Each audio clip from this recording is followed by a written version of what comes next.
Magandang araw, bayan! Sa pagtaas at sa pagkalat ng paggamit ng Artificial Intelligence, AI dependency nagiging suliranin ng mga estudyante sa paaralan.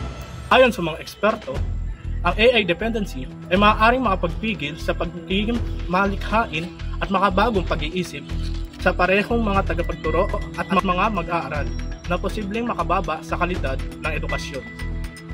Sa ginawang survey ng Digital Education Council o DEC, karamihan sa mga mag-aaral ay nagsasabing gumagamit sila ng artificial intelligence sa kanilang pag-aaral. Ngayon, pupunta tayo kay Renzel Privado sa Batangas State University, Alangilan Campus upang humanap ng pahayag tungkol dito. Tayo ngayon sa Batangas State University upang mag-interview ng ilan sa mga estudyante na kung paano ginagamit nila ang AI sa kanilang pag-aaral. At nandito po tayo ngayon, may isa po ditong estudyante na kailangan natin interview. Kuya, paano niyo po nagagamit ang AI sa pag-aaral niyo? Kadalasan ginagamit ko siya para umintindi ng mga concepts or topics na hindi ko nagigets. Like, tatanong ko para paano i-explain yun ng mas madali or parang yung prompt ay how would a kid learn this, mga ganun. And yung iba naman ay minsan pag nag-revise ng mga essay,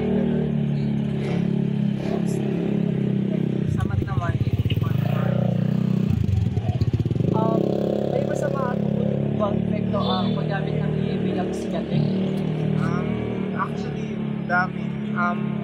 Bukod sa pros na nagagamit namin, if titingnan natin yung social media, ang dami na rin ngayong mga fake news, yung mga brain rot na AI or something na kahit yung mga matatanda or bata ngayon pinapaniwala na. Hirap na rin kasi distinguish ngayon kung alin yung tunay at sa AI, kaya dapat rin na tingnan natin ang ayos.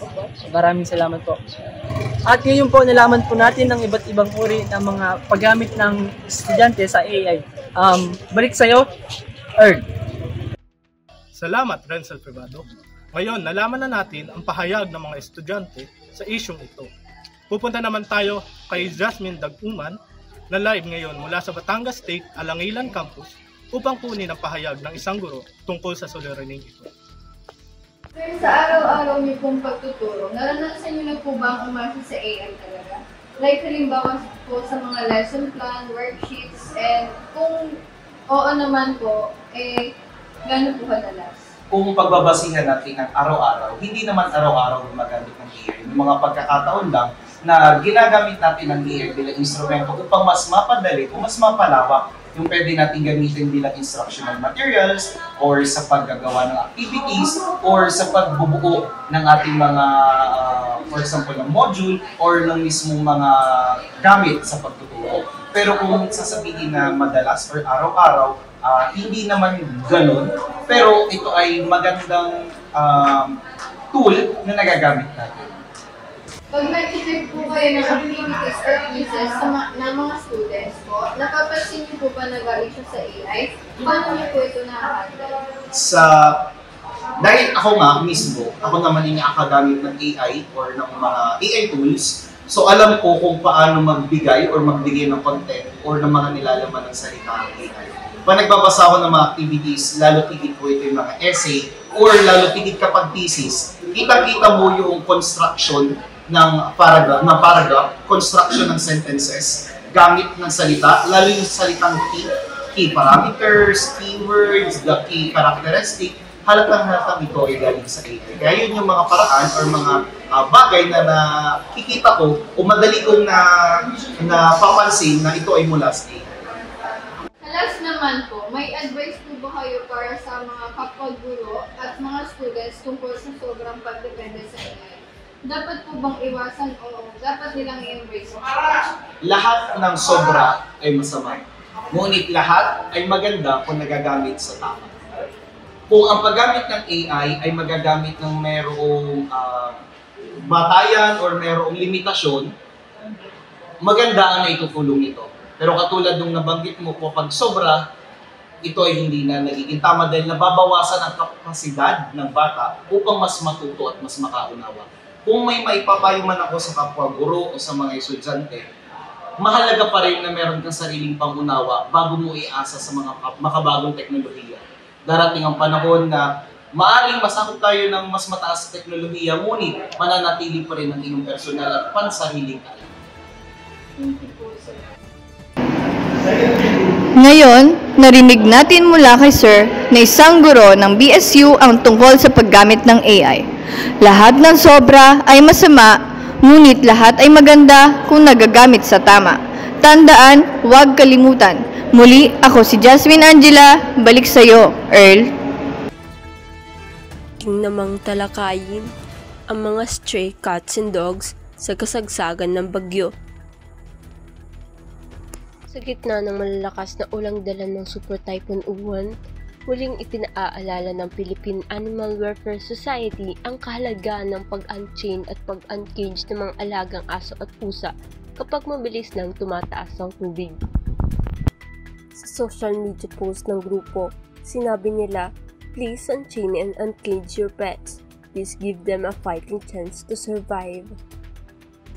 Kasabay nito, nananawagan din ng Car Welfare Philippines na kung kaya ay makapagbigay ng pansamantalang shelter, pagkain at tubig para sa mga stray cats and dogs na walang mapuntahan sa kalagitnaan ng bagyo. Magandang araw, tiyak na malaking balita ito para sa mga commuter.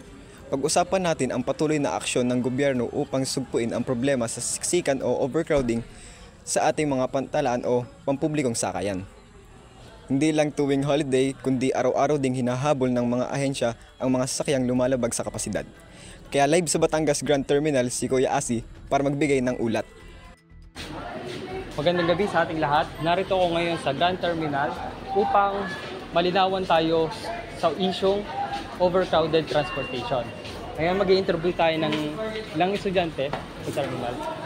Kuya, magandang gabi po. Pwede po ba kayong ma-interview? Okay lang po. Patungkol po ito sa overcrowded transportation. May mga konting tanong lang po kami sa inyo about dito. Ano po yung mga problemang nararanasan niyo po sa pag-commute niyo po? Mostly yung nararanasan ko kapag nag-commute, especially kung pupunta kami dito sa Grand Terminal ay yung maraming tao kapag rush hour, tapos pag holiday naman ay sobrang dami ring tao, then ubusan ng bus pag ganung araw, and mostly mga Friday at Sabado. Ngayon pong nasabi niyo na madalas pong rush hour, siksikan. Yun nga po, gaano niyo po kadalas nararanasan yung siksikan na sakayan po? Naranasan ko yung kapag pag pauwi na ako ng Laguna. Mga naman kasi is mostly mga taga dito is galing pong Laguna. Ayun yung struggle din minsan kasi nagkakapunuan ng bus, then hindi na komportable minsan kapag ikaw sumakay ng bus. Minsan nakatayo ka na at nakaupo sa isang bakito. Maraming salamat po sa payag niyo. Mula sa sagot ng ating na-interview, malinaw na ang overcrowded transportation ay hindi lamang nakakaapekto o nakakaabala sa mga estudyante. Hindi, naapektuhan din ito ang mga kaligtasan nila. Ako, si Amir Simon Giasi, nagbabalita. Walang kinikilingan, walang sinusuportahan. Serbisyong totoo lamang. Naglilingkod sa inyo, saan man sa mundo. Dito sa Tu! O